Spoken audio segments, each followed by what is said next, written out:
O fim de semana dos cariocas do Campeonato Brasileiro concentra todos os 3 jogos no domingo, a começar por 2 partidas às 11 horas da manhã. Uma delas é do Flamengo, que recebe o Joinville no Maracanã. Um daqueles jogos de vitória obrigatória, caso o time queira continuar sonhando em chegar ao G4 da competição. Uma dúvida persiste: qual é o Flamengo de verdade desse Campeonato Brasileiro?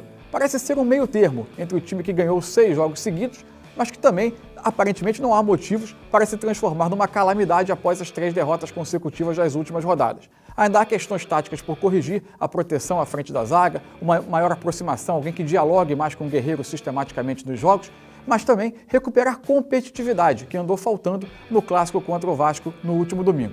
Sobre Guerreiro, aliás, uma outra questão importante: o estado físico do centroavante. Até que ponto a contusão no tornozelo continua sendo um impeditivo? O Flamengo precisa desse jogador. Por mais que ele tenha sido criticado, talvez precipitadamente nas últimas rodadas, precisa de Guerreiro 100% para ter um homem que realmente faça diferença no ataque. O outro jogo das 11 da manhã é o do Vasco, que se acostumou a jogar seguidas decisões. Não há outra alternativa. O Vasco tem que enfrentar cada jogo como se fosse uma decisão, e é assim que tem se saído bem nesse papel nas últimas semanas, conseguindo tornar factível algo que era absolutamente inimaginável há algumas semanas: a salvação do rebaixamento. Uma luta que, aliás, ainda é muito difícil, mas já é possível enxergar uma luz no fim do túnel.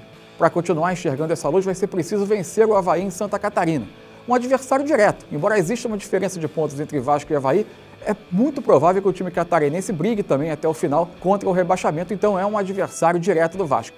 A grande vantagem desse Vasco nas últimas semanas é de ter sido um time corajoso. É raro ver um clube tão pressionado na luta contra o rebaixamento conseguir ser um time que baseia o seu jogo na ofensividade, assumindo riscos ao longo do jogo. Por exemplo, na opção que o Jorginho fez no clássico contra o Flamengo, que deve ser mantida nesse domingo, com o Andrezinho quase como um segundo volante e Júlio dos Santos formando uma linha de 3 meias.